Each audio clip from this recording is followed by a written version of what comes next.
Bien, buenísimo, bien, ahí lo veo a Carlos. Bueno, Augusto, si querés comenzar presentando al primer expositor de esta segunda parte. Dale, Listo. sí señor. Bueno, el próximo expositor es Carlos Raúl Nazareno Paredes. Él es profesor de Historia por la Universidad Nacional de Salta. Se desempeña actualmente como integrante del proyecto CIUNSA 2608, dirigido por Perla Rodríguez. También es adscripto docente de la Cátedra de Historia Antigua y en el seminario Enfoques Teórico-Metodológicos para la Investigación en Historia Antigua en la Universidad Nacional de Salta. Y bueno, ha participado en jornadas y congresos varios en carácter de expositor. Así que, bueno, Carlos, cuando quieras. Muy buenas tardes, gracias por permitirme participar. Quiero poner una pequeña diapositiva, ¿puede ser? Sí, sí.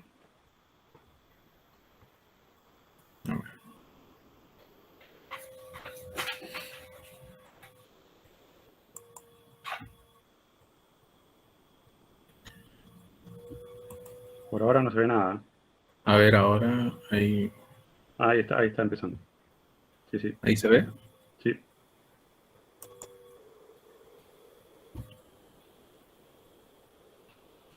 Bueno, lo que mi trabajo concierne y viendo todo lo que fue este contexto de la pandemia del coronavirus y cómo llegó de golpe, por así decirlo. Bueno, nosotros, o al menos lo que sería la cátedra de Historia Antigua del profesorado de Historia y licenciatura de Historia de la Universidad de Salta, hizo una priorización de contenidos. Y aquí lo que yo voy a exponer es lo que fue en el eje de Mesopotamia y Egipto. Y bueno, esta es una característica también que se vio a lo largo de todo lo que fue la pandemia, toda esta problemática que siguió, no solamente que sigue ahora y que, bueno, ojalá no siga ya el año que viene, ojalá.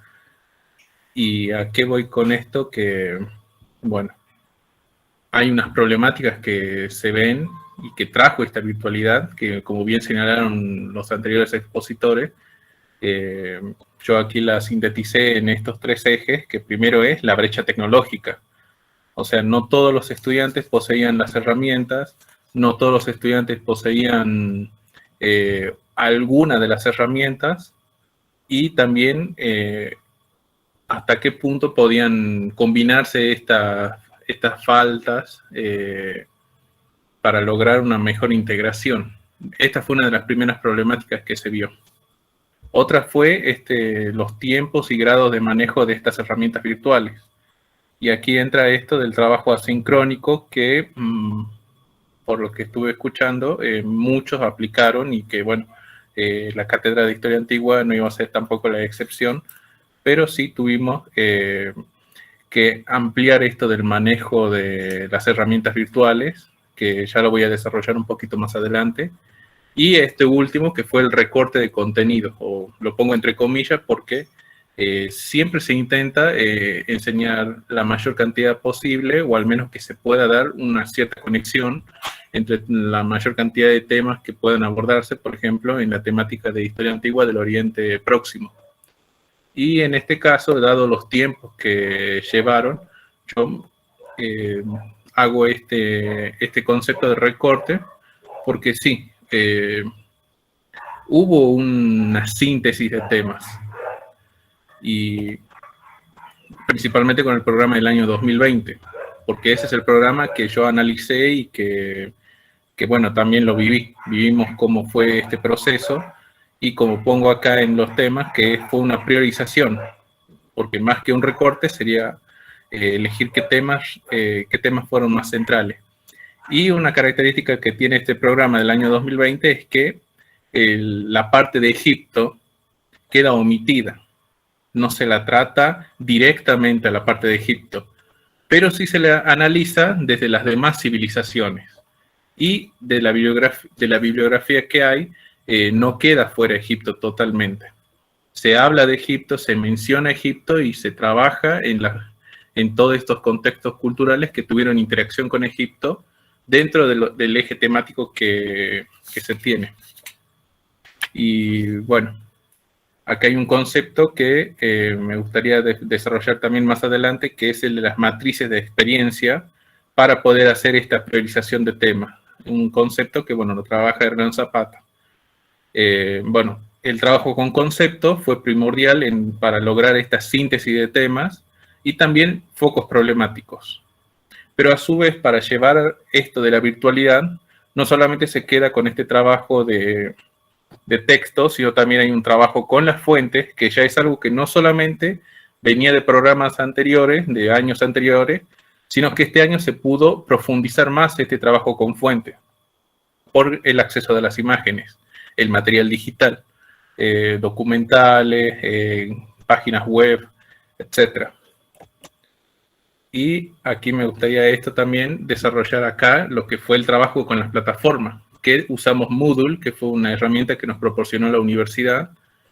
Y para las clases, esto sería Moodle como el campus universitario, porque como contaban anteriormente, nosotros tampoco tuvimos un campus virtual. Nosotros no tuvimos previamente a la pandemia, no estábamos en el sistema digital totalmente. Sí, lo que teníamos y lo que aún tenemos como cátedra es las redes sociales, un Facebook donde se podían poner en contacto los estudiantes ya desde años anteriores a la pandemia y que este año vino a reforzar esto de la virtualidad. Bueno, usamos el Moodle no solamente para hacer el trabajo académico, por así decirlo, sino también para tratar de mantener también contacto con los estudiantes a través de las herramientas que proporciona y tratar de dar la mayor amplitud de material didáctico para los estudiantes. Pero también se vuelve a que hay una necesidad de estar en contacto también directo con los estudiantes, porque hacerlo totalmente asincrónico no era tampoco viable, y entonces se recurre a las clases prácticas semanales, que en este caso era a través de 2 comisiones. Y se utilizaba la herramienta del Google Meet, ya que era la que, por así decirlo, era la más democrática, porque todos podían ingresar desde sus cuentas de Gmail, o desde el Android o el celular, y no tenía las limitaciones que, por ejemplo, tiene Zoom. Las clases teóricas sí eran totalmente asincrónicas, ya que eran enviadas en formato audio y eran puestas en las diferentes unidades del Moodle. Luego se trabajó mucho con los documentales, que no solamente eran subidos directamente a la plataforma de Moodle, sino también se usaba los que se disponían en YouTube también. Página web de museo, que como vemos aquí, en la captura de pantalla aquí que está en la diapositiva, son varias que, bueno, sirve para esto, para que el estudiante, para que el que tenga una más curiosidad pueda disponer de más material, más herramientas. También trabajamos mucho con la galería de imágenes, con esto también, el trabajo de fuentes, principalmente con fuentes iconográficas, con lo que sean las estelas de la antigua Mesopotamia también trabajamos. Y bueno,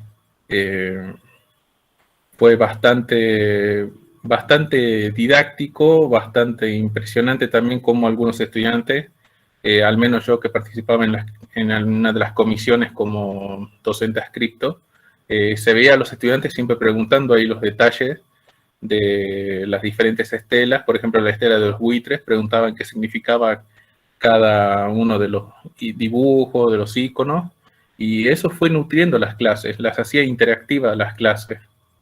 No era el profesor hablando y los estudiantes simplemente respondiendo las preguntas que haga el profesor. Se dejaba un espacio para que los estudiantes puedan explayar sus dudas, y casi siempre eran participativos, un buen número.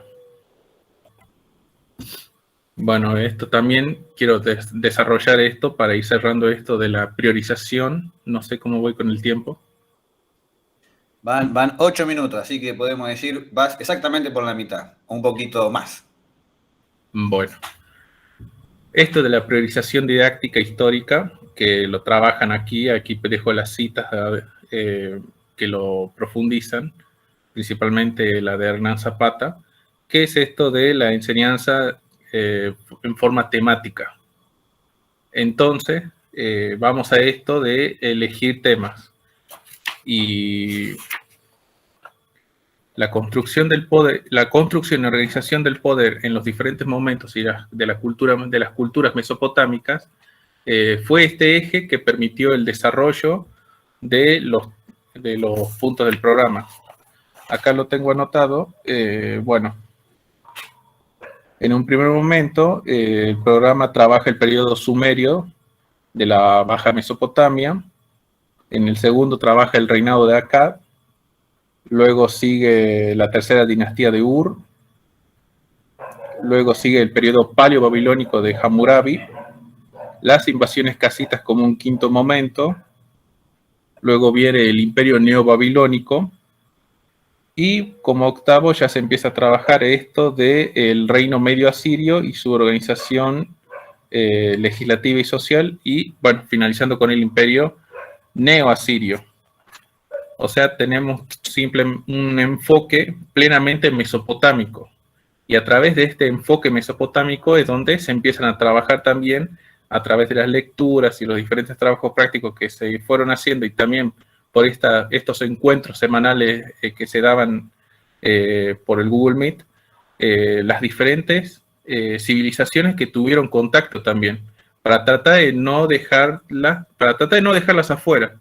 Porque este era también un problema que ya se ve en años anteriores con otros programas, y que si bien mencionan algunos temas, en la práctica normalmente se le daba muy poco tiempo, ya que se dedicaba más tiempo a otros procesos más complejos, o que se los encuadraba dentro de una prioridad temática del programa, que es esta, la de la construcción del poder y la organización en los diferentes espacios y en los diferentes momentos.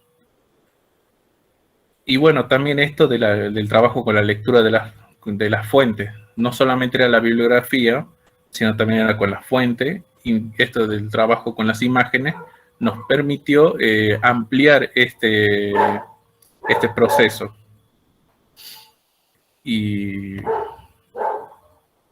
podemos decir que no solamente estamos avanzando en esto hoy por hoy, sino que tenemos buenas perspectivas para el año 2022, pero también volvemos a esto ahí de cómo hacemos con las herramientas digitales que disponemos ahora, cómo la trasladamos de vuelta al aula, porque la virtualidad, y aquí yo digo que sí, cambió todo, y que volver al año 2019, a los modos de hacer clase en el 2019, ya no lo veo posible, o lo veo muy difícil que los estudiantes que en estos últimos 2 años, que vienen del secundario o que están en la universidad y que vivieron toda esta virtualidad, vuelvan a tener que volver al método tradicional, el método del pizarrón y por ahí de las diapositivas.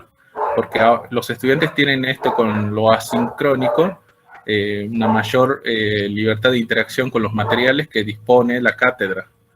Porque una cosa es lo que los estudiantes busquen por sí mismos, y otra es lo que le ponemos a disposición desde la cátedra, para que los estudiantes, a partir de esos materiales, puedan no solamente trabajarlos, estudiarlos, desarrollarlos, sino también poder ir a buscar más allá de esos materiales con una buena base, que es la que se dispone desde la cátedra. Y considero que para lo que fue esta experiencia del año 2020, fue bastante didáctica, y bueno, proporcionó un aprendizaje de lo que es trabajar en este contexto inédito que fue la pandemia y la cuarentena. No sé cómo voy con el tiempo también. No, vos ya estaría, pero no, vos decime, Carlos, ¿ya está? Sí, yo considero que ya está ahí. Ah, listo. Bueno, sí, a ver, después hacemos el intercambio de preguntas, debate. Has tocado uno de los temas que veníamos conversando en los últimos encuentros, que era esto, o sea, al ser tan larga nuestra materia con tantos contenidos, siempre está el tema de qué se selecciona. Y bueno, esto en la virtualidad se pronunció, ¿no? Es decir, ¿qué vamos a ver y de qué manera? Creo que de una forma u otra todos dijeron que o cambiaron el programa o alguna modificación están pensando en el programa. Así que bueno, pero Claro, bueno, pasemos a la siguiente. Sí, perdón. No, esto de que se agudizó esta problemática, que problemáticas también de la virtualidad, se vieron, con la virtualidad, perdón, estas problemáticas se vieron intensificadas y se vieron agudizadas, y que, bueno, tuvieron que surgir diferentes estrategias para tratar de solventarlas a lo largo del desarrollo del año lectivo, porque también no es que en marzo ya teníamos todo listo para empezar, sino se comenzó ya en el segundo cuatrimestre, por así decirlo, con el desarrollo, y que aunque en el 2021, este año, tuvimos un mayor tiempo para poder desarrollar, igual estas problemáticas siguen apareciendo y siguen siendo un desafío para todos los que estamos en la educación. Sí, no cabe la menor duda. Augusto, pasamos con la presentación de la próxima exposición. Dale, sí señor. Bueno, ahora la próxima expositora es Silvana Beatriz dos Santos. Silvana es doctora en Ciencias Sociales por la Universidad Nacional de San Juan, magíster en Filosofía Práctica Contemporánea por la Universidad Nacional de Mar del Plata, especialista en Ciencias Sociales por Flaxo, profesora de Historia de la Universidad Nacional de la Patagonia San Juan Bosco. Se desempeña como docente regular e investigadora en la Universidad Nacional de la Patagonia San Juan Bosco en la materia Historia del Antiguo Oriente. Y además es directora e integrante de programas y proyectos de investigación sobre sociedades antiguas. Silvana, todo tuyo. Muchas gracias. Desde ya agradecer estos encuentros de conversatorio porque nos permiten encontrarnos, muchos que a veces no nos vemos, y nos mantuvo activos durante el segundo cuatrimestre en repensar un montón de cosas. Entonces está buenísimo, y el agradecimiento a los organizadores, ¿no? Yo también voy a compartir pantalla y creo que tiene que ver con recuperar lo que venimos diciendo todos. O sea, en definitiva hay un hilo como esto del hilo conductor, ¿no? Todos nos preguntamos qué nos pasó en esta pandemia cada vez que estábamos pensando dar clase en Historia del Antiguo Oriente en las universidades. A diferencia de los casos que venían mostrando anteriormente, yo voy a hablar de la experiencia que tiene que ver con Historia del Antiguo Oriente en la Universidad Nacional de la Patagonia San Juan Bosco. La responsable de cátedra es la profesora Celeste Crespo, la magíster Celeste Crespo, y somos un equipo de 4 personas. Yo soy la JTP, está Sebastián Paura y está Carolina Insúa, y este equipo se repartió, como viene jugando en términos de tarea, un montón de actividades dentro de este paso a la virtualidad. A diferencia de los otros grupos, nosotros somos los que tenemos poquitos alumnos en el aula. Ustedes hablaban de 300, 400, 500, nosotros si tenemos 21, salimos a festejar. Porque las carreras mayoritarias son las de ingeniería, y dentro de los profesorados o dentro de las humanísticas es trabajo social y comunicación social. Entonces nuestro proceso es diferente al relativo con ustedes. Tenemos somos los de menos número de estudiantes. En función de eso, la pregunta que nos atravesó durante todo el 2019 y gran parte del 2020 y del 2021 es: ¿qué pasa con los procesos cognitivos y con las mediaciones cada vez que damos clases de Historia del Antiguo Oriente, y cada vez que nos pensamos en términos de docentes de este espacio en un primer año, en un primer cuatrimestre, donde recibimos estudiantes recién graduados, y muchos de ellos tienen no solo problemas de inclusión a la universidad en términos varios, ¿no? Desde estar lejos del eje central de la ciudad, desde la comprensión de contenidos mínimos, desde qué pasa con la apropiación de las consignas, y en función de todo eso pasado a la adaptabilidad a la virtualidad. ¿Por qué me voy a centrar en esto de los procesos cognitivos y de las mediaciones? Porque los procesos cognitivos cambian, o sea, cómo aprendemos desde la virtualidad, que es una manera diferente a aprender desde la presencialidad. Entonces la atención estaba, y creo que ahí es uno de los puntos que todas las presentaciones anteriores han hecho y resaltamos, es qué nos pasó con el contrato pedagógico. Nosotros veníamos parados en un contrato pedagógico sostenido en el modelo de aula del siglo XIX, donde hay un profesor dando una clase magistral, una serie de estudiantes sentaditos todos en fila, y estamos 3 horas trabajando con un pizarrón. Y el elemento clave es el pizarrón y la voz de este docente y la capacidad didáctica de seducción o mayor capacidad de empatía con el alumnado para que te escuche, para que genere momentos de intercambio donde juegan todos estos otros que somos parte de estos equipos de cátedra, ¿no? Bueno, el JTP viendo qué pasa con las preguntas que se rehacen, el auxiliar alumno trabajando con el grupo que está más perdido, el material bibliográfico en fotocopiadora. Bueno, ese es el modelo siglo XIX, siglo XX. El modelo que nosotros tuvimos que adaptarnos es un modelo de educación que no sabemos si es el modelo que va a venir después o va a ser el que se va a quedar. Para mí debería de constituirse en una bimodalidad. Como respuesta a la pregunta central, me parece que la presencialidad, además de lo importante del encuentro humano, tiene otro tipo de construcción del saber, pero descartar la virtualidad sería descartar todos estos aprendizajes y estas plataformas posibles de construir otros lugares paralelamente. Teniendo en términos de desde tiempos hasta de manera de contenido. Es decir, bueno, a ver, hay muchas cosas que se pueden resolver en la virtualidad y tener un solo encuentro presencial por semana sería sumamente interesante cuando este encuentro presencial sea para discutir, sea para debatir, sea para contener, no vamos a entrar a leer. El encuentro presencial tendría que constituirse como otra lógica. En función de este contrato pedagógico, ese contrato pedagógico se planteaba que es un aula, se plantea que es un proceso de enseñanza-aprendizaje y nos preguntamos qué pasa con los límites y beneficios de esto y qué pasa con las mediaciones. En el paso a la virtualidad, la mayor transformación tiene que ver con las mediaciones cognitivas. Pasamos de aprender en el cara a cara a aprender en lenguaje digital. Entonces la mediación digital se transformó en un nuevo lenguaje a aprender. Y aunque parezca simpático, yo puse una imagen de la primera hoja o de la cara o la portada del aula virtual, ¿no?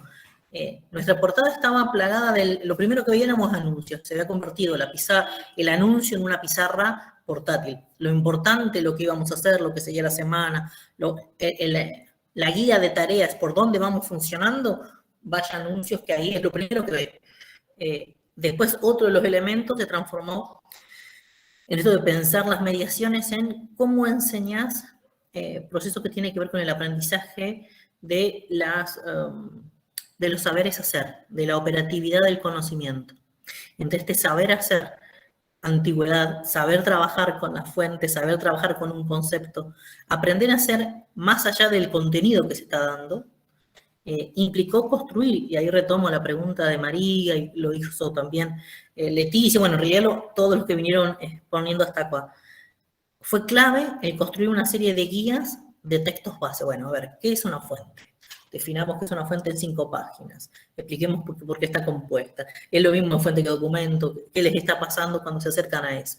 ¿Qué es una realeza? ¿Qué es cómo trabajar en este sentido en bloques de conceptos centrales que se transformaban en un documento escrito que no era el texto del autor o de los autores que después se iban a leer como contenido teórico, sino que era un proceso de mediación intermedia. Nosotros construimos una serie de material didáctico intenso en la mayoría de las cátedras. Todos construimos muchísimo material didáctico sin saber hacer material didáctico, además. O sea, sin ser especialista, como dijo Marcelo al inicio, en ser constructores de material didáctico. Entonces, ¿cómo construimos? ¿Qué tenía que tener ese material didáctico que nos parecía a nosotros como clave? Bueno, ciertas imágenes que nos permitieran linkear sentidos con figuras, ciertas guías de lectura, ciertas lógicas de los tiempos, esto de lo sincrónico y lo no sincrónico, ¿no? Y nosotros fuimos mucho de presencialidad, a diferencia de la mayoría de los que venían hablando. Nosotros tuvimos constantemente las mismas horas presenciales que teníamos durante el aula real con el aula virtual. Ahora, ¿qué significaba eso? El problema de conectividad en la mayoría de los chicos. Entonces, como decía también Leticia, lo que se anuló en un primer instancia fue no te tomamos asistencia, es imposible. Te dejamos grabado un montón de elementos para que puedas continuar dentro del equipo, porque al problema no solo de la presencialidad, está el problema de la conectividad, el problema que en una sola casa hay un dispositivo o dos, y el problema parece una tontería para muchos de ustedes, pero el problema del viento. Vos decís, ¿qué tiene que ver el viento con todo lo que estamos haciendo? Nosotros vivimos en una zona de vientos fuertes, entonces nos quedamos en red toda la ciudad. No es que no queremos hoy, nos tiraron los postes no hay red, o sea, básicamente. Hasta ahí se llegó. Entonces, ¿cómo construir esto? Está en esta aula el lugar que pudieran entrar, encontrar cosas, trabajar con esas y al mismo tiempo poder no estar presente en los encuentros sincrónicos sin perderse. En función, para poder resolver eso, la estrategia en términos de mediación cognitiva fue esto, decir, estas guías de lectura y estos textos base. Uso el concepto de textos base porque tiene que ver con la idea de cómo se construye estas orientaciones sobre cómo trabajar con los materiales en términos de lo que trabaja en educación virtual, ¿no? Entonces, bueno, a ver, una cosa es el texto de un autor que vos querés que analice, otra cosa es una guía de lectura, y otra cosa es un texto donde vos planteas la regla de juego de lo que vas a trabajar durante una semana o durante 15 días. En este plantear las reglas de juego, las formas de construcción, los dos primeros besos y esos textos bases eran lo que nos evitaba que los chats explotaran, por ejemplo, o que las 500 preguntas sobre el mismo tema, lo que no implicaba que después no hubieran repreguntas, pero sí era la zona de mediación más importante. Un texto de ese sentido. Por el otro lado, ¿qué nos pasa con esto de idea del aula? Nosotros también teníamos el duelo de la pérdida del aula, porque en definitiva pasar al aula virtual implicó para muchos de nosotros romper con el formato de educación tradicional, al que estábamos acostumbrados por confort, por elegancia, por tradición, por lo que fuere. Entonces pasar de esta presencialidad a este uso de otro sistema también implicaba este duelo por el aula, y pasar al aula de ser el espacio donde se constituye cierta relación a convertirse en un lugar atemporal. El aula está abierta todo el tiempo, pero yo no tengo por qué estar conectado todo el tiempo. El aula es la que está abierta con el material didáctico adentro de esa aula, no el docente dentro de esa aula. Ese proceso nos costó un tiempito de aprendizaje, porque los primeros meses fueron como abrumadores, me parece que en ese sentido para todos. Y por el otro lado, en este de pensar este proceso del contrato pedagógico que se fue quebrando y que se está redefiniendo, está la idea de cómo se transitan las experiencias de aprender y las experiencias de educar y la experiencia de reaprender. En las aulas virtuales hay una co-creación constante, o sea, porque el foro está activo, porque el anuncio está presente, porque te linkean o te piden permiso para linkear un video que vieron en otro lugar. Entonces no es solo creación del equipo docente, sino es una co-creación del grupo que está cursando. Para unos nos dio un resultado en el 2019, bueno, digo en el 2020, y para otros en el 2021, ante el mismo estímulo, diríamos, el resultado fue completamente diferente, porque tiene que ver con otras necesidades también. Para un grupo estaba más centrado en pensar relaciones de género y la CESI, para los otros ni siquiera un problema de lectura, o sea, cada vez que ingresábamos el contenido, ahí nomás moría el contenido, diríamos, como objeto, ¿no? Ahora, en términos colectivos, hay como 3 elementos que me parece también interesante volver a reforzar. ¿Qué implica leer en un aula virtual? No solo lees texto físico, también lees texto en imagen, en sonido, en color. Entonces, ¿qué hacía que un video de los que grabara Celeste o de los que grababa Sebastián fuera más o menos atractivo? Y más o menos visualizado por nosotros, como ves quien te ve. Básicamente abrís y ves quien te vio. Esencialmente era esta capacidad de construir no solo grabar un audio, diríamos, o poner la cara y hablar, sino que implicaba poner imagen, jugar con un soporte visual, poner música, poner algo más que hiciera que ese video también no fuera estresante. Otro de los aprendizajes en términos de esa lectura o de ese ver, para esto de la percepción, la captación de la memoria, la construcción de un lenguaje histórico puntual, era que cuanto más largo era el video, menos atencionalidad generaba. El tiempo de atención pasó de los 45 minutos a 25, 30 minutos. Entonces, un video extenso, por muy interesante que fuera, terminaba siendo un video que no se llegaba a terminar y que moría en la buena creación. Entonces, la necesidad de que también estos videos fueran de tiempos cortos. Y era preferible una sumatoria de videos a uno mucho más largo. Porque en esta edición de pequeños cortos informativos, diríamos, esos pequeños cortos generaban otro tipo de atencionalidad. Entonces también tiene que ver con la atencionalidad que vamos a tener en el 2022. Vamos a poder tener 3 horas de teórico nuevamente, y si acostumbramos a atencionalidades de 15 minutos y venimos 2 años jugando con esas atencionalidades, Ni nosotros nos soportaríamos en un teórico de más de 40 minutos. No nos soportaríamos, no a los estudiantes, sino a nosotros mismos también. Entonces, ese por un lado. Por el otro lado, el leer un aula virtual es distinto a leer un aula física. Otra vez, lo dijeron todos, cuanto más activa sea el aula y cuanto más interactiva sea la misma, mayor empatía generaban los estudiantes. También, aunque parezca en algunos casos irrisorio, nosotros pensábamos que los estudiantes estaban mejor preparados para la virtualidad que nosotros mismos. Y de hecho, lo primero que teníamos que hacer era una guía de cómo usar el aula virtual. O sea, el primer conflicto, digamos, el primer gran conflicto en términos de cognición y de mediación de aprendizaje fue, nosotros somos los que tenemos que aprender a trabajar la virtualidad, porque los estudiantes viven en el lenguaje virtual. Pero su vida en el lenguaje social virtual es una cosa y su vida académica virtual es otra. Entonces, esa distancia supuso, por ejemplo, tener como primera acción es, bueno, esta es la guía para entrar a un aula virtual. Así se sube un archivo, así se baja una foto, así se carga una nota, así se manda un foro, así, no por el así en términos de despectivo, sino porque también era una cuestión de un nuevo espacio en el que hay que entender cómo se socializa. Y en esos espacios donde se entiende cómo se socializa, retomo también lo que habían dicho ya compañeros previamente, el lugar de los foros y el lugar del chat. Habían como dos aulas paralelas, ¿sí?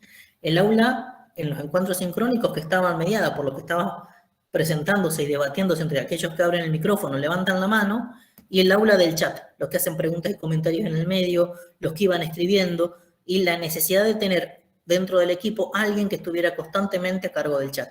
No porque estuviera constantemente a cargo del chat en términos de vigilancia, sino al contrario, de sumatoria y de incorporación de preguntas, de retomar el debate interno, de suponer que estos dos espacios son espacios comunicacionales.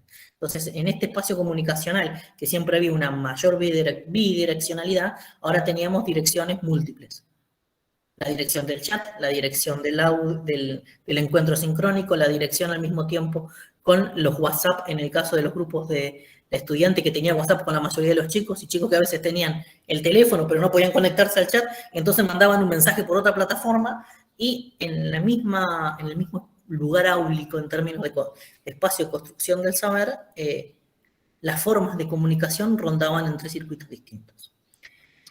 Silvana, perdona que te interrumpa, ya van 15 minutos para que lo tengas en Listo, cuenta. paso al cierre, no hay problema, porque si no yo me engancho, nos conocemos. Lo único, antes de pasar al cierre, me interesaba pensar, si se quiere, que dentro de estas mediaciones, nosotros trabajamos todos, los que estamos aquí, en estas cuatro mediaciones centrales.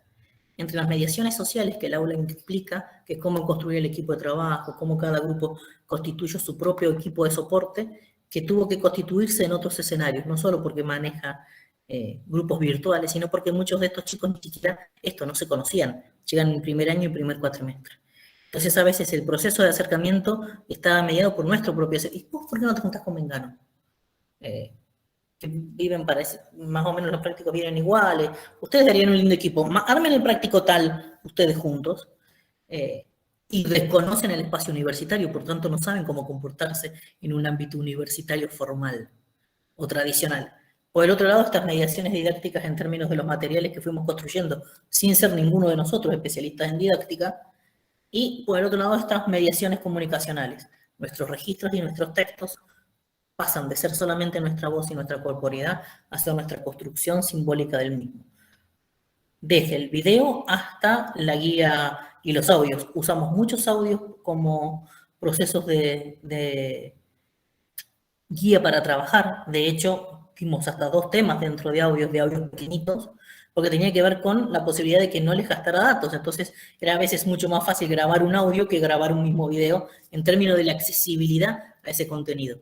Y por el otro lado, en términos de pensar la pregunta que nos convocó, yo creo que que no se puede tirar la virtualidad como espacio, sino que tenemos que repensar un lugar de aula donde la virtualidad sea parte de la estrategia y donde la virtualidad sea esta segunda o esta aula paralela, si se quiere, o la misma aula en dos plataformas, no por replicar, sino porque tiene otros momentos que permite que mucha gente que si no sería imposible de cursar, por distintos horarios, por trayectorias personales, no quede excluida. Entonces, creo que la virtualidad también genera espacios de inclusión y espacios de pertenencia que sean importantes mantener dentro de la enseñanza de la historia del Antiguo Oriente, esté el territorio en donde estemos trabajando, ¿no?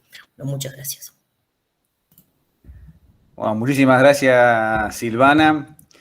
Vamos a pasar rápidamente a la última exposición, así después yo también ya tengo anotadas algunas preguntas. Última exposición del ciclo, Enseñanza de Historia del Antiguo Oriente. Justo un participante que por distintos motivos que iba a participar antes no pudo tener ocasión, así que bueno, le damos un espacio ahora para que comparta. Augusto, te doy la palabra para la presentación. Así es. Ahora tenemos como cierre a Roberto Rodríguez. Roberto es profesor de Historia por la Universidad Nacional de la Patagonia San Juan Bosco y licenciado en Educación por la Universidad Nacional de San Martín. Es profesor adjunto ordinario de la Cátedra de Historia de la Antigüedad Clásica en la Universidad Nacional de la Patagonia San Juan Bosco. Ha dictado conferencias, seminarios, cursos referidos al mundo antiguo y también ha publicado artículos en revistas científicas nacionales y extranjeras. Además es el coordinador de la obra colectiva Sociedades Antiguas del Creciente Fértil, cuyo tercer volumen se publicó, entiendo que hace poquito. Así que Roberto, todo tuyo. Hola, ¿qué tal? Buenas tardes. Mi saludo a todos. Bueno, voy a compartir un PowerPoint, es una sola diapositiva. Ok.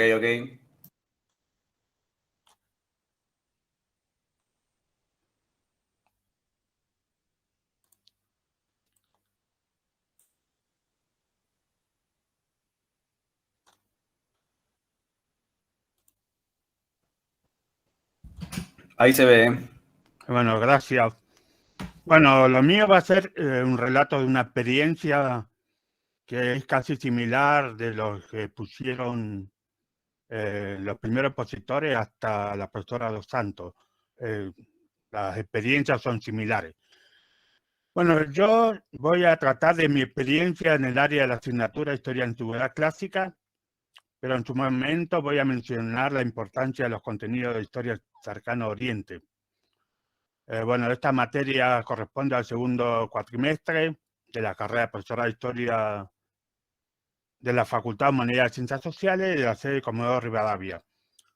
Como bien sabemos, a partir del 2020, con de público conocimiento en este contexto de pandemia global, la institución formadora, en este caso la Facultad de Humanidades y Ciencias Sociales, dispuso la virtualización completa, ¿no? Ahora me voy a abocar de la segunda parte, que es del año 2020, en el caso de las características de los estudiantes que recibimos en esta asignatura. A principio de este año, a través de un informe elaborado por el Departamento de Historia, se constata la matriculación de 92 estudiantes. Al principio de año. Después, en el segundo cuatrimestre, pasa a ser 20 en total. Ahí actualmente quedan 16 estudiantes. La característica significativa es que no corresponde al perfil que muchos docentes universitarios tenemos en mente, que es la idea de un estudiante recién egresado del nivel medio que accede a nivel superior como un recién egresado del nivel medio, ¿no? Lo que hay que destacar es que una población heterogénea, ¿en qué sentido? Tenemos estudiantes que son recursantes de años anteriores, personas adultas que recién terminaron su ciclo de nivel medio 10 años atrás. La otra característica es que aparece en este segundo cuatrimestre, con el periodo de inscripción, estudiantes que recién empiezan a transitar el primer año en el segundo cuatrimestre.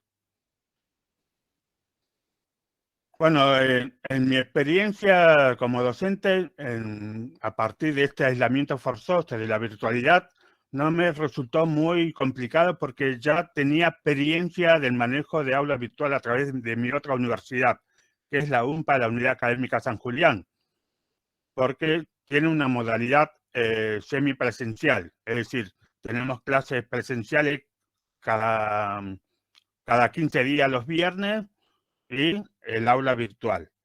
Es un aula virtual que es distinto al que tiene actualmente la Facultad de Humanidades y Ciencias Sociales, porque es un sistema de Adobe Connect, está incorporada la grabación de la videoconferencia. En la UMPA tenemos un tutor técnico, tenemos personal que se dedica a digitalizar los textos que se le asigna el profesor. En este caso, bueno, es una plataforma en la Facultad de Humanidades que ya existía previo al contexto de pandemia, pero que no era muy usada. Algunos lo utilizaban para colgar materiales y nada más. Ahora, bueno, con este contexto de pandemia se tomó mucha atención el aula virtual, bueno, y a partir de ahí se generó los cambios que había que realizar. Primero, bueno, el ajuste no solo viene desde la vía institucional, como ya he mencionado, la cuestión de la virtualización, sino también implicaba, bueno, el cambio de estrategia didáctica. ¿Por qué? Porque nuestro objetivo fundamental ya desde un trabajo que venimos realizando con el profesor Aragón desde el año 2018 era analizar la cuestión de la comprensión lectora, la apropiación significativa de contenido y este diagnóstico a partir del 2020, que ya era muy común en todas las facultades, ¿no? Era de estudiantes que no poseían notebook, no tenían conexión domiciliaria a internet, los cibereducativos estaban cerrados y en el primer año había una dificultad de conexión en celulares. ¿Por qué? Porque había formatos de clase que no eran aptos en dichas tecnologías, ¿sí? Ahora, ¿qué cambio de estrategia didáctica había que realizar? Si bien tuvimos dificultad en el primer año, no así en el segundo. En este segundo, digamos, pulimos un poco más la cuestión de las estrategias. Primero, lo fundamental era la vinculación de las prácticas docentes con las mediaciones tecnológicas. Después, el segundo elemento importante es ajustar, realizar cambios en el programa de la asignatura. Como bien había dicho algunos colegas presentes, no es lo mismo enseñar contenidos en la virtualidad que en la presencialidad. Por eso tuvimos que hacer un ajuste en este programa. Después elaboramos las clases sincrónicas y bueno, tuvimos que pasar por distintas plataformas hasta que nos quedamos con una para comodidad del estudiantado, que son en la plataforma Meet. Se grababan las clases porque teníamos presente que algunos por el horario no podían estar y se grababa. Después se subía al aula virtual o si no a través del grupo de WhatsApp. Las clases asincrónicas también eran fundamentales. ¿Por qué? ¿En qué sentido? Porque nuestra cursada en esta asignatura eran los lunes y jueves. Pero después teníamos la dificultad que los lunes no había clase por los feriados, etcétera, etcétera. Entonces decidimos, para no perder tiempo y mantener la actividad del estudiante, desarrollar bien sus hábitos de estudio, hacer clases asincrónicas. Y un detalle importante es que las clases sincrónicas en algunos casos eran 50, 60 minutos y en otros casos, depende de la temática a desarrollar, hacíamos una clase de 3 horas, pero con un intervalo de 15 minutos para descanso. Pues yo también necesitaba descansar por el tema de hablar, usar el PowerPoint, todo. La otra cuestión es para acompañar en ese proceso de generar los hábitos de estudio, la cuestión de la comprensión lectora, está lo que llamamos nosotros los textos base, es decir, la elaboración de materiales curriculares o clase teórica digitalizada, donde en estos materiales se incluye la indicación de la bibliografía indicada a leer. En tipo recuadro se resaltaba eso. Y al costado están las palabras que son palabras clave. Después la otra cuestión es cuando se generaba la clase, al principio, bueno, una relación media fría porque yo veía todo cuadradito apagado, la pantalla, es como que estuviera hablando solo. Al principio me incomodaba, pero después, bueno, había que romper esa barrera. ¿Y cómo se lograba romper esa barrera? Bueno, al principio, bueno, aceptando el encendido de las cámaras. Después, bueno, y en el segundo mes ya empezaban a abrirse, romper ese hielo. ¿Cómo se logra eso? Bueno, lograr la confianza con el otro, que yo no lo veía, agregando, por ejemplo, en las clases, anécdotas. Por ejemplo, una anécdota que quiero rescatar, cuando una estudiante que cursó la asignatura de Historia Cercano Oriente siempre mencionaba al doctor Marcelo Campano como un ídolo, wow, ¿no? Como una figura destacada. Entonces yo, para romper ese hielo, yo le contaba anécdotas de cómo lo conocí, porque me preguntaba si lo conocía. Bueno, entonces le contaba que lo conocí en el año 94, en un congreso de Alada en La Pampa, y bueno, así la historia, ¿no? Es una manera para generar confianza. Después, la cuestión de los trabajos individuales o grupales era muy, muy importante al principio, lo que se llaman los trabajos colaborativos. ¿Por qué? Porque después nos dimos cuenta, por informe de algunos compañeros, que cosa que la facultad no nos mencionó, es que había estudiantes con necesidades educativas especiales. Entonces, en función de esto, al principio, bueno, hicimos clases aparte para esta estudiante de la localidad de Sarmiento también. Entonces, la idea era el trabajo colaborativo para que se conozcan entre ellos, porque al principio era como todo isla, no había comunicación, no se conocían la mayoría. Y lo importante era el trabajo colaborativo. Así se empezaban a ayudarse entre ellos. Después, bueno, vinieron las actividades individuales. Y después, eso de las actividades individuales era justamente para incentivar a los estudiantes que sean autónomos de tomar el control del aprendizaje. Por eso era muy importante la cuestión del trabajo colaborativo. Y el otro es el modelo pedagógico que teníamos que tener presente, centrado en el estudiante. O sea, visualizar, tener en consideración, bueno, cómo es el proceso de aprendizaje del estudiante, porque en el enfoque tradicional todos se centraban en el profesor. Con esas las clases magistrales de 5 o 6 horas, que todavía aún existen en algunas cátedras en la facultad. Y ello implicaba también cambiar los criterios de evaluación. Para generar la idea de incentivar a estos estudiantes en el aprendizaje crítico, autónomo, lo importante era, en el primer parcial se hizo coloquios orales, virtuales. Sí o sí, en este caso se le exigía, se le sugería entender la cámara para conocerlos. Y bueno, y a partir de ahí, la opción era elegir un tema de los temas dentro del temario, desarrollarlos. 15, 20 minutos, estaban los otros compañeros escuchando, después podían hacer al final preguntas de ellos a sus compañeros. Después le decíamos el resultado y le decíamos, bueno, cuáles eran aquellas cosas que estuvieron flojas, que había que mejorar, hacer una devolución.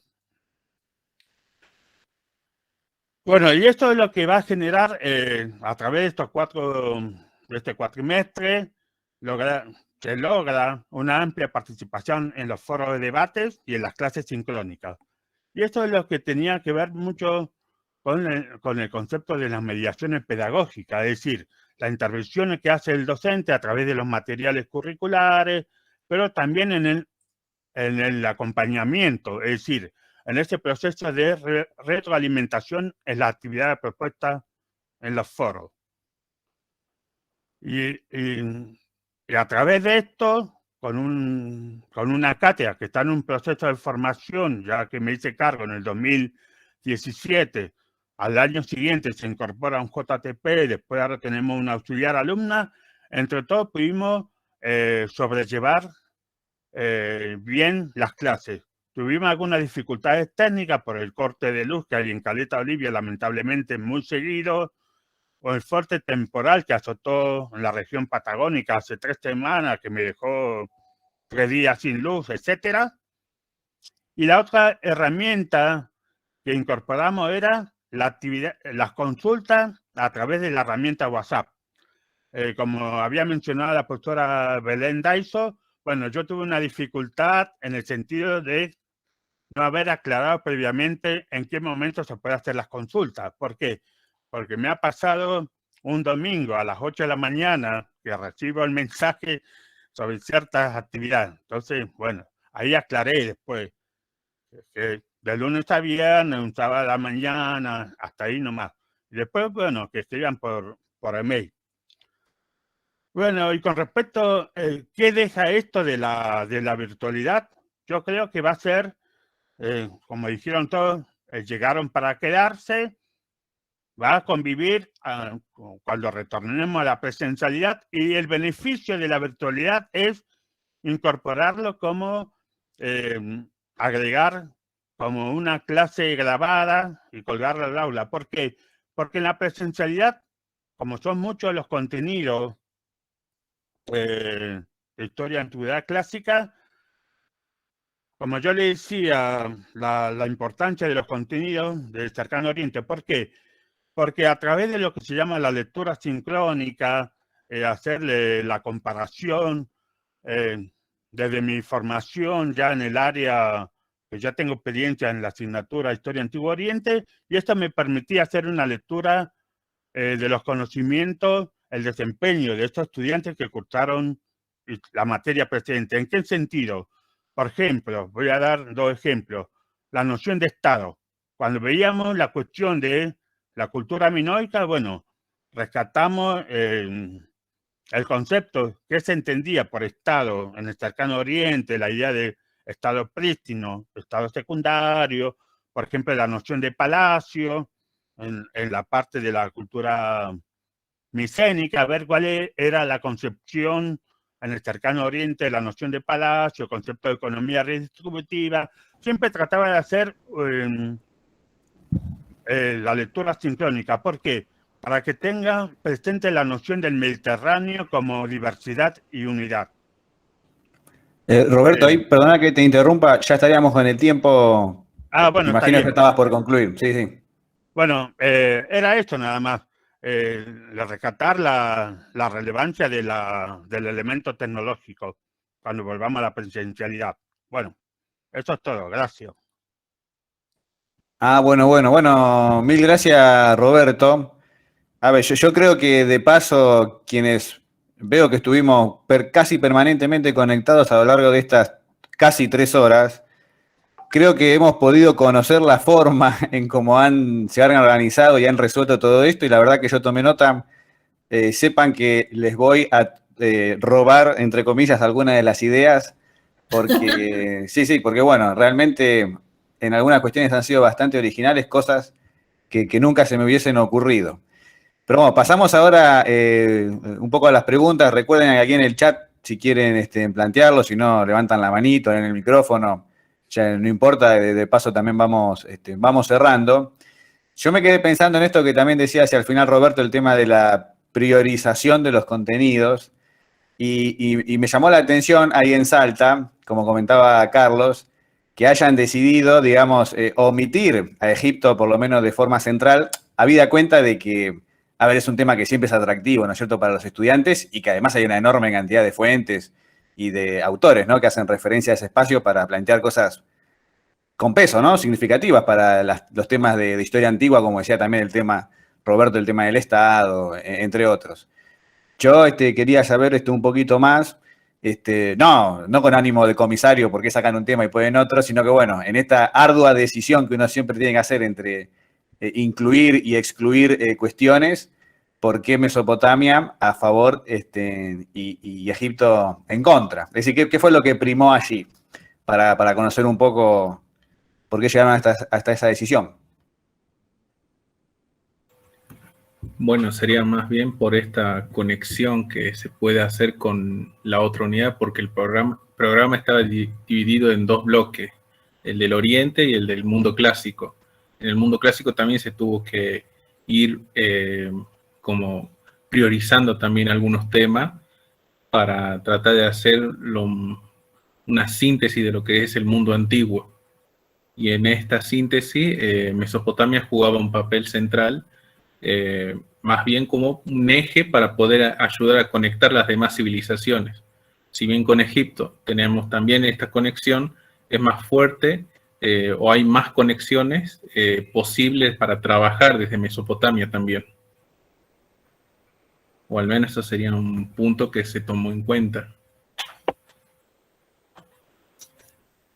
Ah, está bien, perfecto, perfecto. Claro que, digamos, ahí abordan la materia, historia antigua es... Claro, es historia antigua directamente.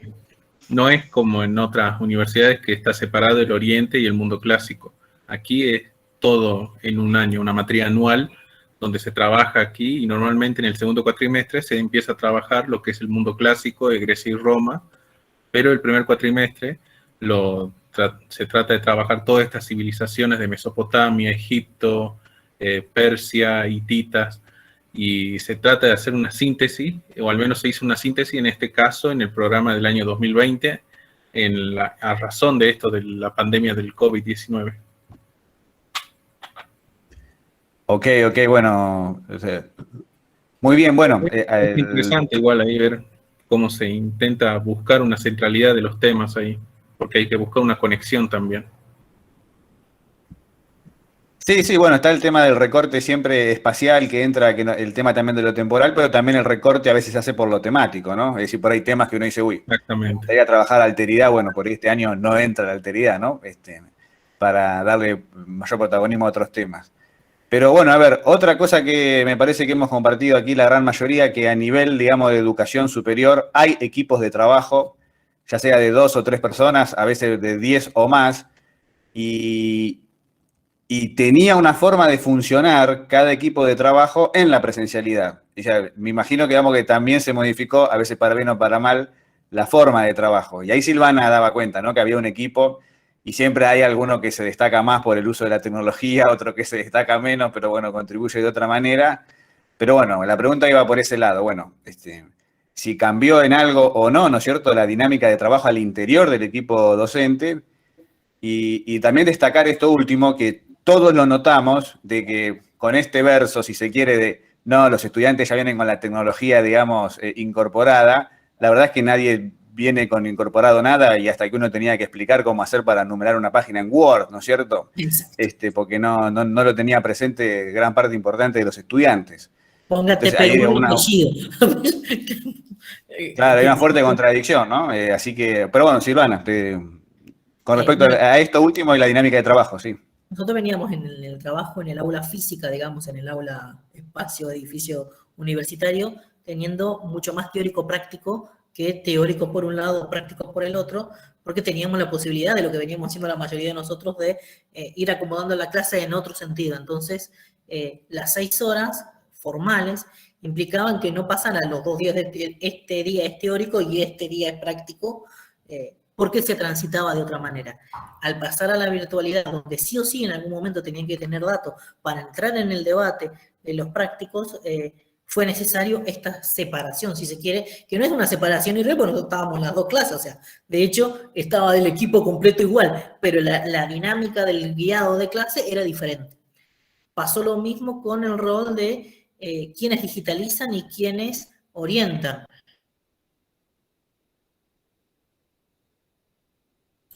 Como reservorio, diría Roberto, o sea, todos teníamos aulas virtuales viejos, está el espacio de educación a distancia dentro de la Universidad San Juan Bosco, y uno podía, pese a no pertenecer a una carrera de educación a distancia, tener un sitio.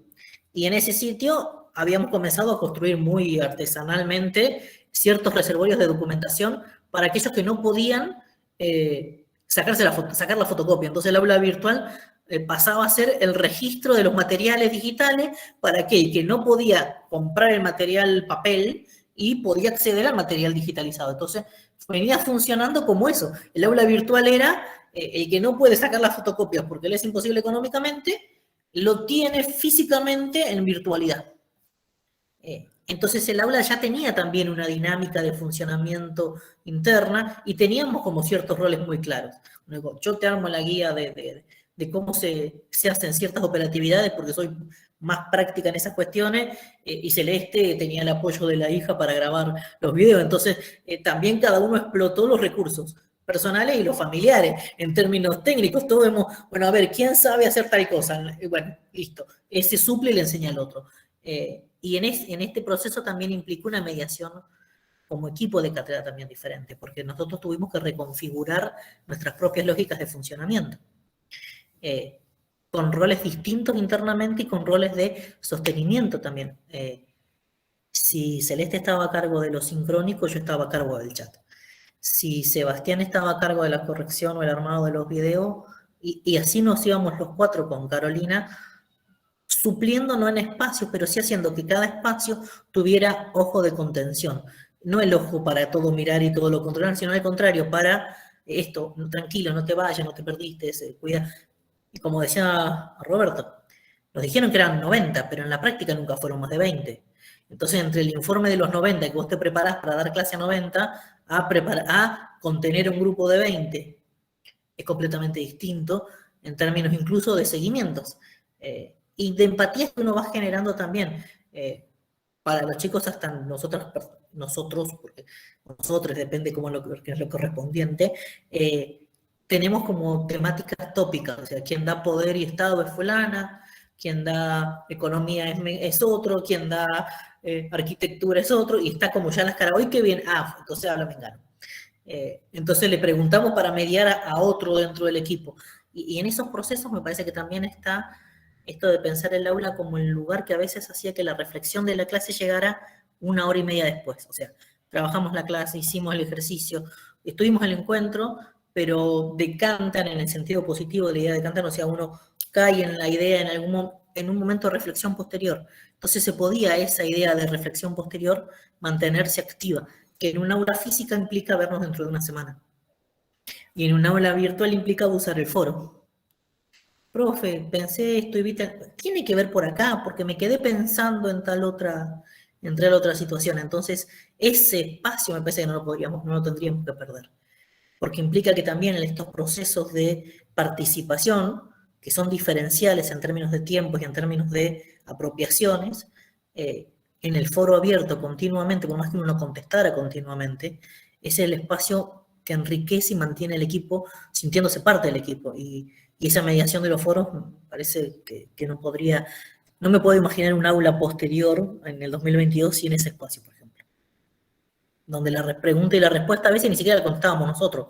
Terminaba otro compañero diciendo, no, pero esto lo explicaban acá, está confundido, léete tal cosa, o mirá, que bueno, yo estoy mirando tal otra cosa, y generaba esos espacios de construcción o de co-construcción que en un aula física no se da, que se da en este otro espacio virtual. Entonces me parece que eso sí es interesante sostener. Bueno, no seguimos, pues son las 9 de la noche y alguien va en cualquier momento a apagar la cámara. Sí, gracias. Sí, no, bueno, yo tengo una pregunta más para Roberto y ya con eso, digamos, concluiría. No veo que haya ninguna aquí pregunta en el chat ni tampoco ninguna manito levantada. Aprovecho para compartir también un poco la experiencia del campus que mucho no hablamos allá en la UBA, donde también surgía esto, que en un momento de la semana había alguna pregunta. a veces muy específicas, ¿no es cierto?, sobre la nota al pie de un texto que a veces ni nosotros le habíamos prestado atención en nuestra vida que decía la nota al pie. Pero bueno, ahí aprovechábamos que también esto, bueno, cada uno tiene su especialidad, su área de investigación, bueno, para ver si la contestaba el indicado o había varias respuestas que podían no ser coincidentes y también eso daba ánimo, digamos, a debate y distintas interpretaciones. Y eso que por ahí antes podría surgir en un espacio de prácticos, como estaba en el campus, después se podía retomar en el encuentro, cuando ya estaba Marcelo, estaba todo el equipo. Entonces, claro, una pregunta que antes perdida al interior de un aula con 5, 6, 10 personas, ahora se convertía en un insumo, ¿no es cierto?, de debate y retroalimentación para trabajar de otra manera. Así que ahí, digamos, hay una experiencia compartida. No, a ver, mi última pregunta para con Roberto, ¿no?, que destacó, bueno, varias de las dificultades, algunas ya venían desde antes y otras se terminaron de pronunciar ahora con todo esto. También me ponía a pensar en lo que decía Silvana, el tema de lo digital y la impresión. Yo el otro día, después de 2 años, fui a imprimir algunos textos y dije, uy, me hubiese comprado un libro con esto que pagué por las fotocopias. Es decir, también a las enormes dificultades económicas de los estudiantes, ahora se va a sumar de que tenemos que acostumbrarnos nosotros como docentes que la gran mayoría no va a imprimir los textos. No porque no quiera, sino porque no tiene plata directamente. Es realmente imposible. Ni yo como docente me alcanza para sacar la fotocopia de lo que quiero, menos los estudiantes. Es lo que uno, lo que uno se imagina. No, apuntaba, digamos, al tema esto de la virtualidad, que decías, el tema de la cámara apagada, un poco de tratar de establecer, de romper ese hielo y establecer este tipo de vínculos. Yo creo que un tema que atravesó estos 2 años fue eso, ¿no? El tema de la cámara apagada, el tema de hablar una pantalla en negro, que hasta un momento uno ya se lo tomaba casi, vamos a decir, de joda, ¿no es cierto? Y seguía como diciendo, no pasa nada. Pero bueno, vos también, Roberto, organizaste jornadas, eventos, o sea que estuviste a caballo de todas estas cuestiones que estuvimos llevando adelante. ¿Cómo ves este cambio desde los primeros encuentros hasta, bueno, esto ya casi 2 años de experiencia? Es decir, desde el punto de vista de lo positivo de esta relación estudiantes-docentes a través de lo No, virtual. lo positivo es, como yo le había planteado al principio, había que tener un poco de paciencia en la resistencia de los estudiantes a encender la cámara, pero aquí hay que entenderlo también del otro lado, no responde porque tienen timidez, sino que hay otros contextos, capaz está atravesado con situaciones familiares, personales, y no se puede mostrar. Pero después, como había que romper ese hielo porque había un silencio, ni siquiera decía, ¿entendieron? Y yo tenía que estar como 20 segundos esperando. Entonces se me ocurrió de una anécdota que yo aplicaba en el secundario. Contar anécdotas, por eso esta estudiante, porque parece ídola número 1 de Marcelo, pero siempre, pero con Marcelo, vio que el material de Marcelo, sí, bueno, entonces yo para romper eso, bueno, hasta que me pregunta, ¿usted lo conoce? Sí, lo conozco ya de más de 20 años. ¿Cómo lo conocí? Que no me animaba a acercarme porque era una cosa... hasta que él se acerca a mí, ¿te acordás, Marcelo? En un micro de La Pampa. Bueno, y a partir de ahí los otros estudiantes empezaron a preguntar. Pero a mí lo que me motivaba, me alegraba la clase es el rescate de contenido cercano a Oriente, porque de esa manera yo podía construir para que tenga una lectura sincrónica, el método comparativo, porque lamentablemente hay muchos de los estudiantes que vienen como el conocimiento compartimentado, ¿no? Esto Oriente ya está. Ahora vemos clásicas, bueno. Y la otra dificultad que yo noté es del mismo plan de estudio a nivel institucional, porque yo no sabía estos cambios, que para cursar historia medieval tiene que tener aprobado Oriente, y clásica está como una isla ahí en el medio. Por eso muchos de estos estudiantes que se incorporaron ahora no habían cursado algunos la asignatura. Pero eso igual aprovechaba, le sugería, bueno, lee tal material de cercano Oriente que te va a orientar, consultar con tus compañeros que cursaron la asignatura, etcétera, etcétera, ¿sí?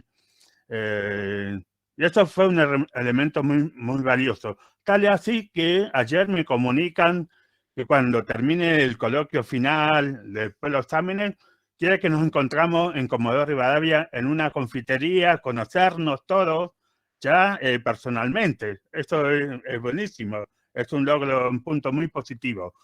Pero yo también quiero conocerlos a los otros. Y esto es muy importante lograr. La, la sincronicidad de los temas, entender el Mediterráneo como un espacio que mientras se desarrolla el Estado minoico que pasaba en Egipto.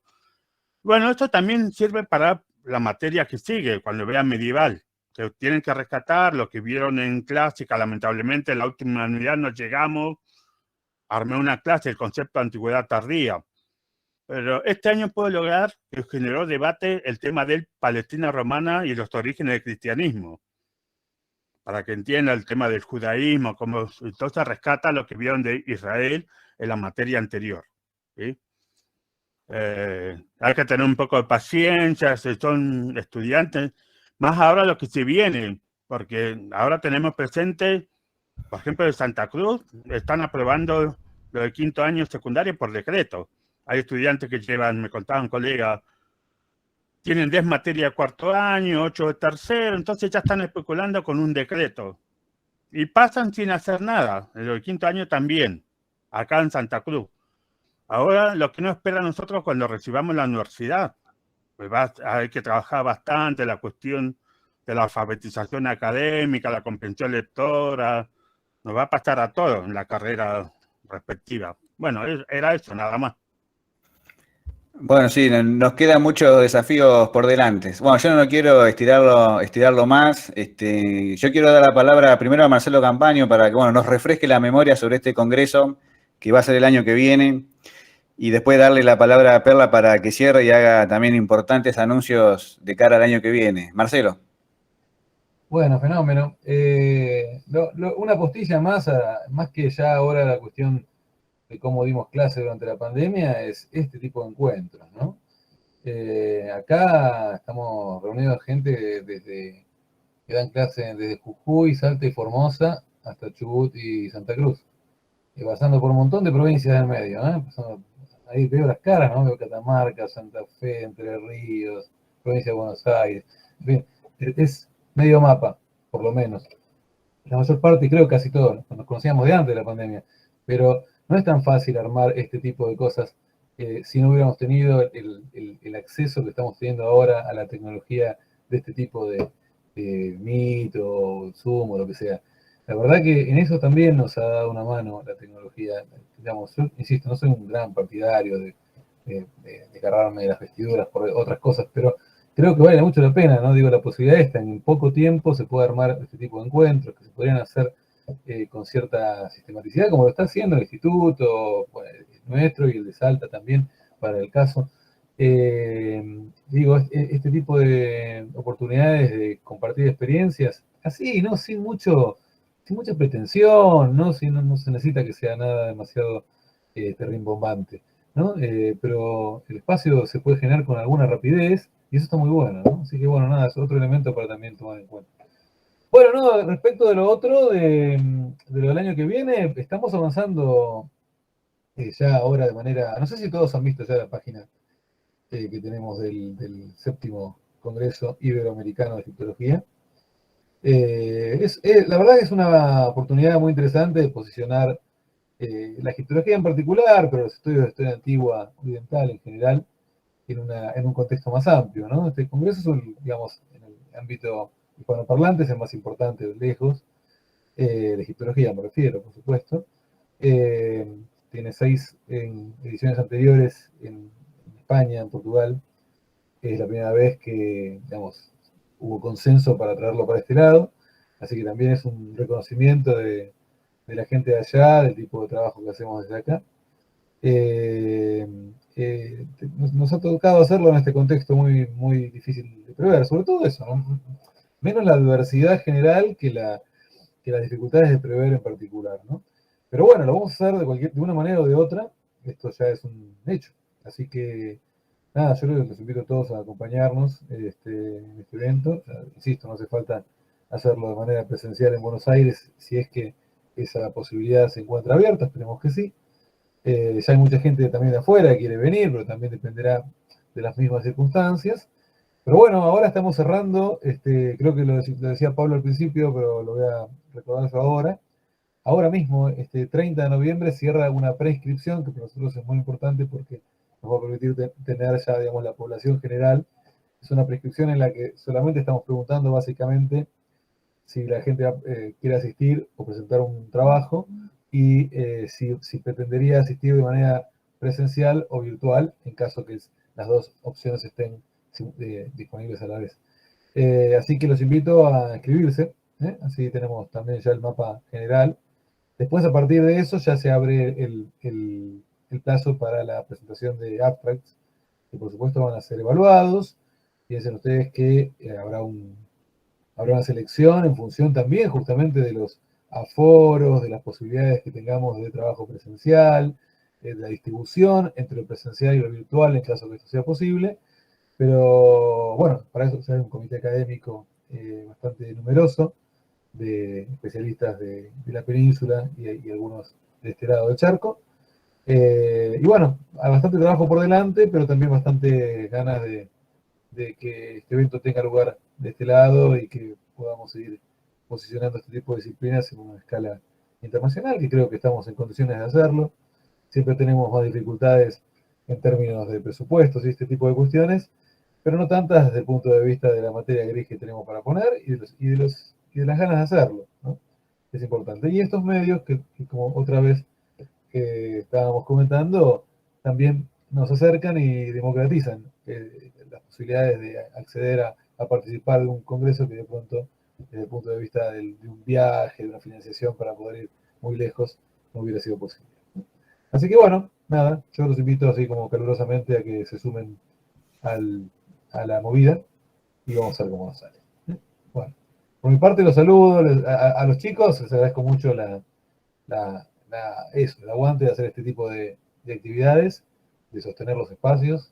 Es muy importante institucionalmente también que los espacios se renueven y se recreen con distintas actividades. Esto me parece muy bueno, esta que organizaron Pablo, Perla y Augusto.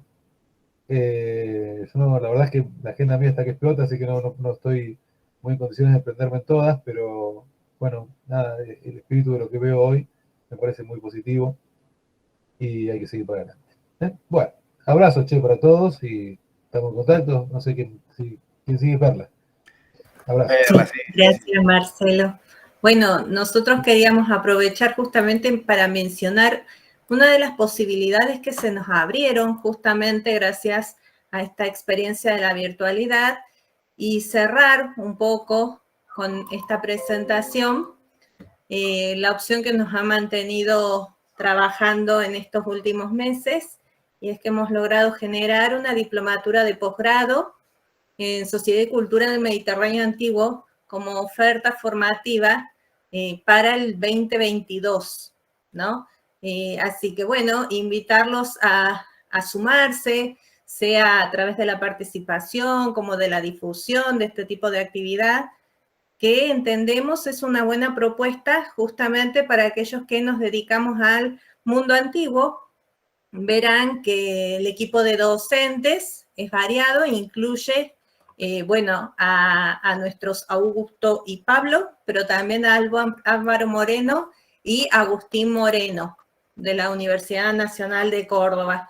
Y los seminarios que componen la diplomatura, que va a ser virtual justamente, entre marzo y noviembre, son estos que ven aquí, ¿sí? Guerra y sociedad en el Antiguo Egipto a cargo de Augusto, sociedad y religión en el Levante asiático entre la Edad del Bronce y la dinastía Asmonea a cargo de Pablo, poder y cultura en el periodo helenístico, dictado por Álvaro Moreno Leoni, y sociedad y cultura en el mundo romano entre los siglos II antes de Cristo y II después de Cristo, una mirada al debate sobre la romanización, por Agustín Moreno. Así que bueno, y eso, compartirles con ustedes que saben que estos esfuerzos que se hacen en los espacios institucionales donde la antigüedad no es la más destacada, ¿no? Y sin embargo, lo venimos sosteniendo a todo pulmón a lo largo del año y con estos bonitos encuentros, y llegamos a noviembre y seguimos con posibilidades de más. Ya Marcelo habló del Congreso, que es de verdad una instancia muy valiosa para nuestro país y para los estudios egiptológicos que se desarrollan en América Latina. Y bueno, y nosotros poniendo también una colaboración de granito de arena desde Salta y en sentido federal con esta nueva diplomatura de posgrado. Así que eso nada más. Gracias a todos por haber estado y por haber acompañado. Bien, hay muchos saludos en el chat. Lo último para no dejarlo en silencio, Augusto, a tu cargo está el cierre y con eso ya nos despedimos definitivamente. Bueno, no, nada, gracias a asistentes, expositores, por participar, por el compromiso. Espero que algunas los veamos el año que viene en la diplomatura o contactos. Y bueno, nada, deseamos que termine bien el año y sobre todo, bueno, esperemos empezar bien el año que viene, que es la gran incógnita. Así que bueno, muchas gracias.